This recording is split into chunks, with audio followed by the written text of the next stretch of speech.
ನಿಮಗೆ ಗೊತ್ತೇ, ನಮ್ಮೆಲ್ಲರ ಬಳಿಯೂ ಒಂದು ಮಾಂತ್ರಿಕ ಶಕ್ತಿ ಇದೆ. ಅದು ಯಾವುದೇ ಕಥೆಗೆ ಜೀವ ತುಂಬಬಲ್ಲದು.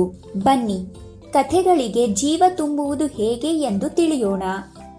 ಮೊದಲು ಕಥೆಯನ್ನು ಆಯ್ಕೆ ಮಾಡುವುದು. ಮೊದಲನೆಯದಾಗಿ ಒಂದು ಕಥೆಯನ್ನು ಆರಿಸಿ.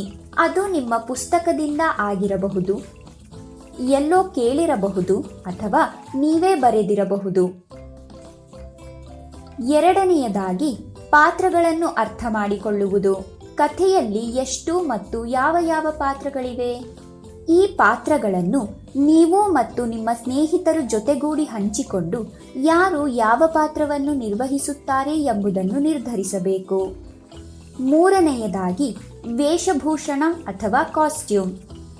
ಯಾವ ಪಾತ್ರ ಹೇಗೆ ಕಾಣಿಸುತ್ತದೆ, ಯಾವ ಬಟ್ಟೆಗಳನ್ನು ಧರಿಸಬೇಕು, ಇದರ ಆಧಾರದ ಮೇಲೆ ವೃತ್ತಪತ್ರಿಕೆ, ಸ್ಕಾರ್ಫ್, ಎಲೆಗಳು ಮತ್ತು ಬಟ್ಟೆಗಳನ್ನು ಬಳಸಿ ಕಾಸ್ಟ್ಯೂಮ್ ಅನ್ನು ತಯಾರಿಸಿ.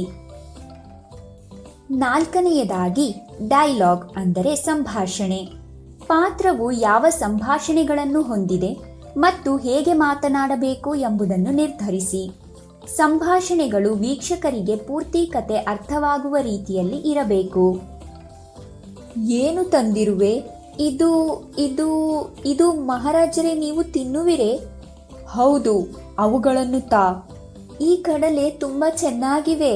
ಹೌದು, ನಾನು ನೋಡುತ್ತಿದ್ದೇನೆ. ಅದು ಅದು ಈಗ ನಿಮ್ಮ ಚಾಲೆಂಜ್. ಈ ಎಲ್ಲ ಹಂತಗಳನ್ನು ಅನುಸರಿಸುತ್ತಾ ನಿಮ್ಮ ಸ್ನೇಹಿತರ ಗುಂಪಿನಲ್ಲಿ ನಿಮ್ಮ ಕಥೆಗಳನ್ನು ಅಭಿನಯಿಸಿ ತೋರಿಸಿ.